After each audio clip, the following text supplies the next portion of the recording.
Hello everybody, welcome back to the channel. This is Joe with Vaulted Assets X. I want to jump on tonight and do a little bit of a late night video. An interesting day of buying some cards, specifically some UFC cards. Wanted to share my thoughts. While I'm doing that, I'm just going to browse eBay. Sorting by everything UFC, sorting by highest price, auction. And I'm just going to look at cards while I kind of talk about some of the purchases I made today. And we live in interesting times when it comes to collecting, what people buy, why do we buy things? Do we buy things because we actually want them? Are we buying things because other people are buying them? And it made me think about like what influences my own buying decisions. As somebody that's been buying collectibles for a really long time and doing this for a while, just in general, not UFC for so long, but just the general thought of looking at an item and the filter that I have for whether I buy it or not, how much money I want to spend on it, how I justify the decision. And then obviously with anything that you're buying, you have to think about a way that you're going to exit the position one day, or exit the card, or trade it, or sell it. I usually don't do trading, but selling it, and what does that look like? What is the timeline for that? And my belief is that most people, including yourself watching this video, probably have a hard time grasping the concept of time when it comes to investing. And the reason why that is no fault of your own. It's because we are not wired that way as human beings. We are wired to worry about today and to survive the day. Problems that come up, the issues we deal with today, and just trying to navigate the challenges of life, minute to minute, hour to hour. And that's our base focus. And I think that's been the way most people are, and probably that we've been for hundreds of thousands of years. And even when you talk about investing, the concept of buying something today, sacrificing today for the hope of a gain in the future, I don't think we're that evolved yet. And I don't think we're that savvy. I think we are. And I think most people that say they're in it for the long term, I think they're fooling themselves. People say they're in it for 5, 10, 20 years. Most people collecting in UFC now, we're going to focus on UFC in tonight's video, whether it's sealed product, cards, they're probably going to be gone in 12 months. That's the fact of the matter. I don't care if you got into this hobby and whatnot, if you're on eBay, if you're a casual, serious, you're probably not going to be here in 12 months. And it's just the way life goes. People get bored, they move on, they get interested in other things, they find other hobbies, they get families, work takes them in another direction, who knows? But the people that are really in this for the long term, I think there's a benefit to that. Because you could be in a hobby long term and not necessarily spend a lot of money. But I think the act of studying something, of learning about mechanics of human behavior, even reading a couple books about investing, if nothing else, you'll learn about yourself. And I think that's the biggest thing, is just being honest with yourself, what you're willing to invest, and having some framework for it. So to circle back to some of the purchases I made today, I bought some really, at least for me in the world of UFC, high-end cards, some one-of-ones. I purchased a John Jones Beam Team one-of-one from a dude on Facebook.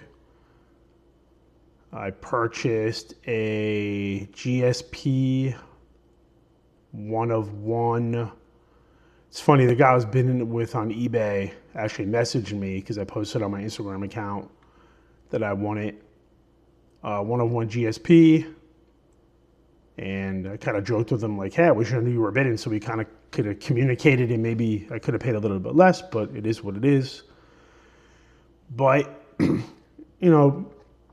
trying to put in, between those two cards, you're talking 2,000, trying to think, 2,400, about over $4,000 between the two cards. So why am I willing to spend $4,000 on those two cards? And where do I think those will go down the road? So it's a complicated thing to think about because we're trying to think of how I'm going to think in the future, and some of these events that I think are going to happen may or may not happen.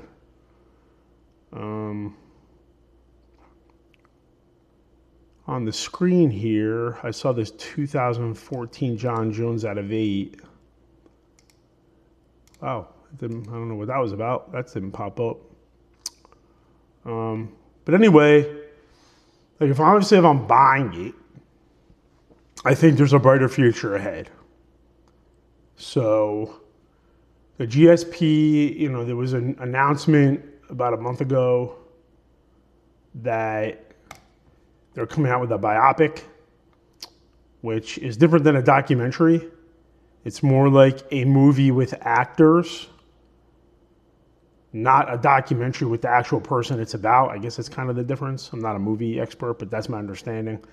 A biopic about GSP and his life. And if you've read his book, which I've read about half of it, his book is pretty interesting for his dedication and his philosophies on life.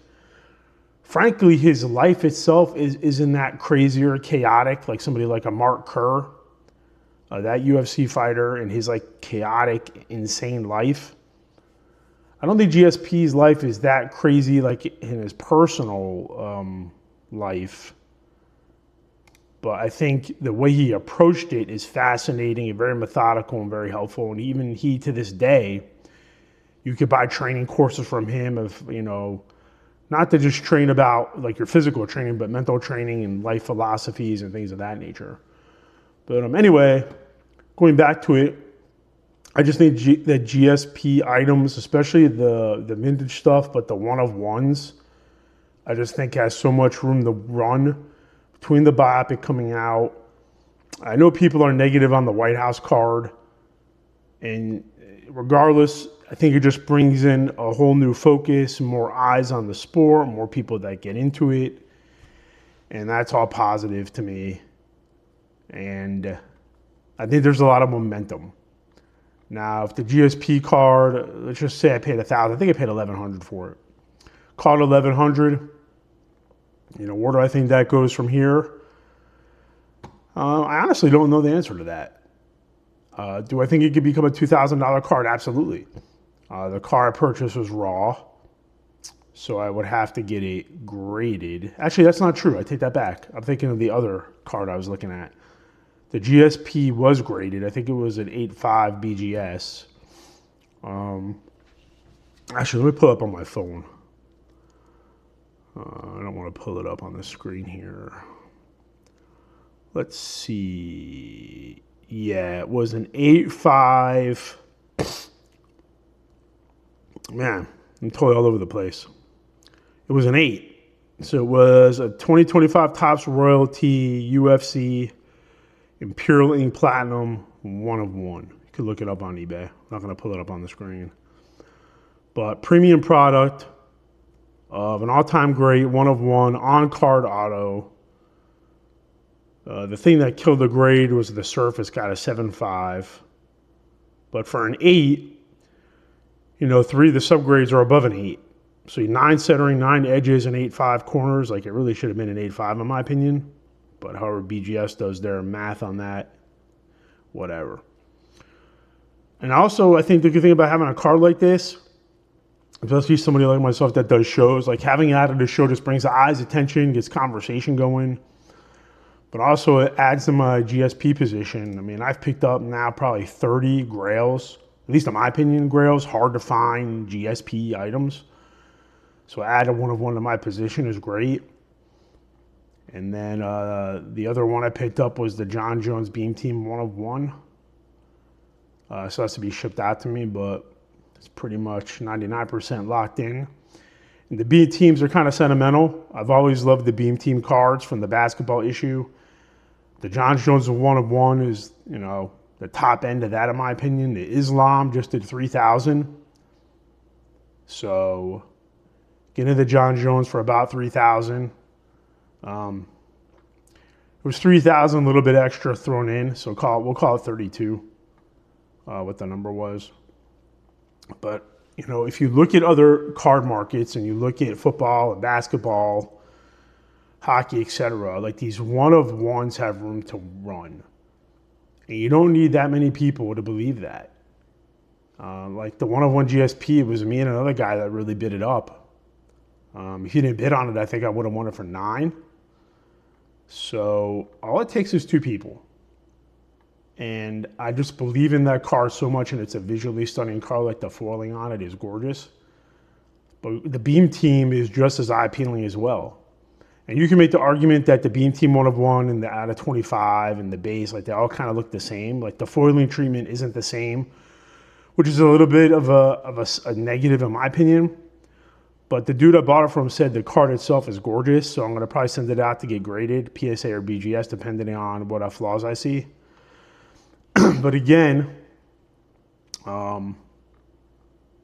just adding really amazing, beautiful, iconic cars to your collection. If you believe in the hobby, believe in where it's going to go. I'm not going to recap all the news and the positiveness in the hobby, but you can look on Twitter, you can Google it online. But you have institutional money coming into the hobby, whether it's directly by buying the collectibles or investing in businesses adjacent to the hobby, card stores. There's partnerships with athletes opening up stores in the US, in Europe, in Asia. There's tons of money going into live sports. In a world where AI is dominating, humans are going to treasure live experiences. And I'm not just talking about going to the games.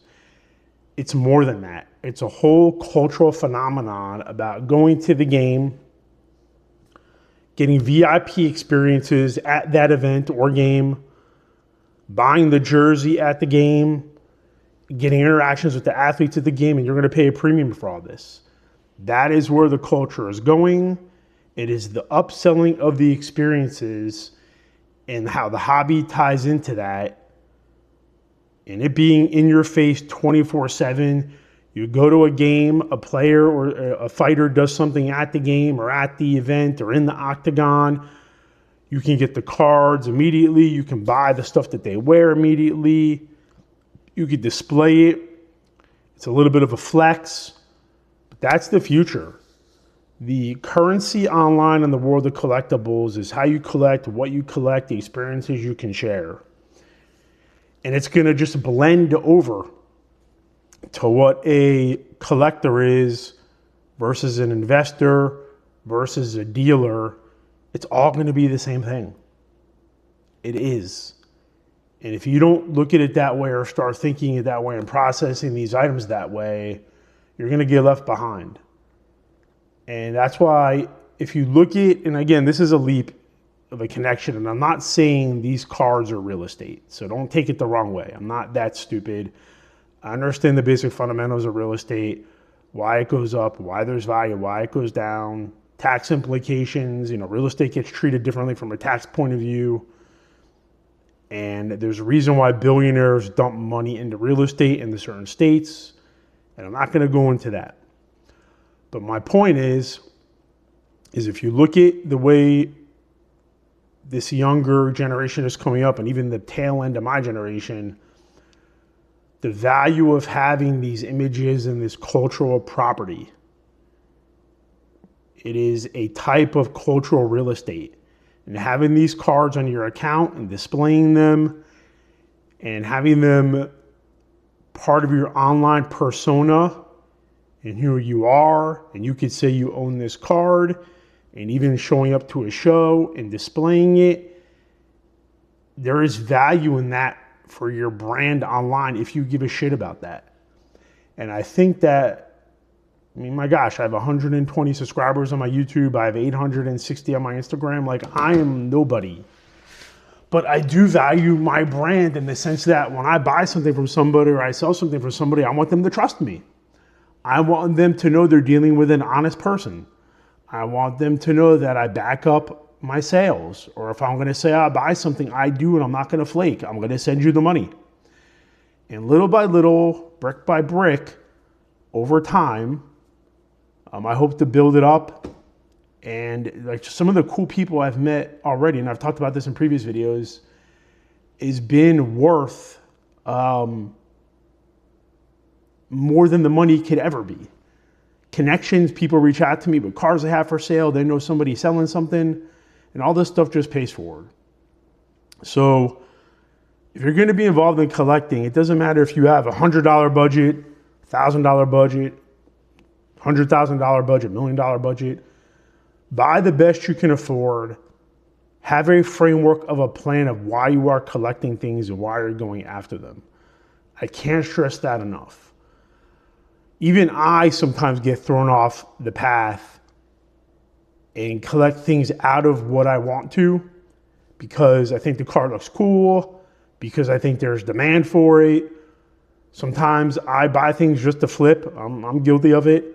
If I could buy something for $200 and I know they underpriced it or they mispriced it or they don't know the market like I do, if I can buy it and sell it, I'm going to do that.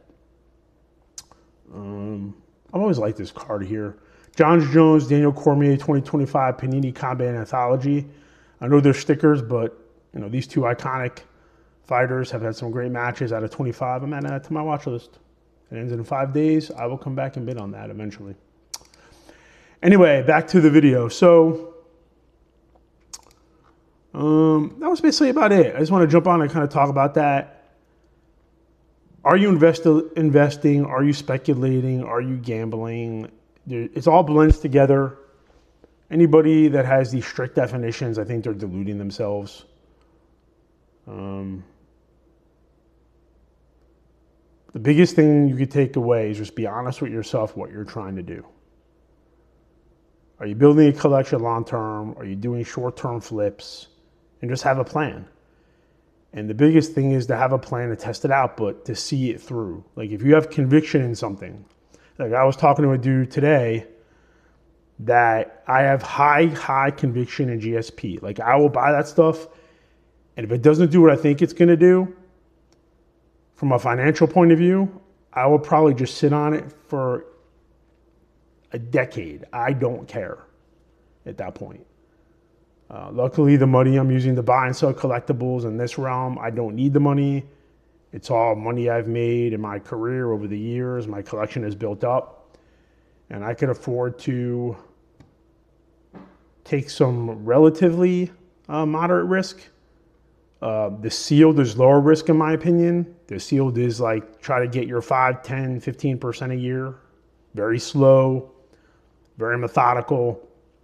The singles are much higher risk than the sealed, but in my mentally, I could process it that way. I understand that, and I plan it out to allocate money as such. So I've spent a lot of money building my sealed position. I feel comfortable with it. And now I'm trying to focus on true, rare UFC items that I may never see again. And a lot of that's a judgment call. You know, is it possible that some of these rare cards, like even the red inks, where there's only 25, but there's only 3 sales over a period of 5 years, is it possible somebody's sitting on 10 of them and will dump them on the market? Maybe. It's possible everyone's going to rush and try to sell it if a new high is set. It's possible. I doubt it, though. I think UFC collectors are higher conviction, and I think a lot of them collect what we call coffin cards. That's a term I kind of learned in the past year or two. It's like a card you're going to take to the grave with you. I think it sounds interesting. I don't think people actually do that. I mean, people would buy and they want to sell. Maybe you leave it to your family or whatever. But anyway, that's all I really got tonight. Just want to jump on real quick, talk about 2 cars I picked up. Once I actually get them in and I can take some good photos, I'll show them on the screen along with some of my other pickups as well. But yeah, just have a plan. Don't overextend yourself. Have fun. Buy gorgeous museum quality cards. Imagine if there was a UFC card museum. In that museum, they can only display 300 items. And maybe of those 300 items, there's a wing for GSP, and maybe he gets 15. Within the budget, within a reasonable budget, you want to try cars that can make the cut if it was only 15. One way to think about it. Check out my eBay, link down below. I listed some UFC cards, some lower end stuff, but also some other sports. Reach out to me on Instagram. I don't post on X all that much, but I love hanging out on X as well. But have a great night, stay safe, and I'll talk to you again soon.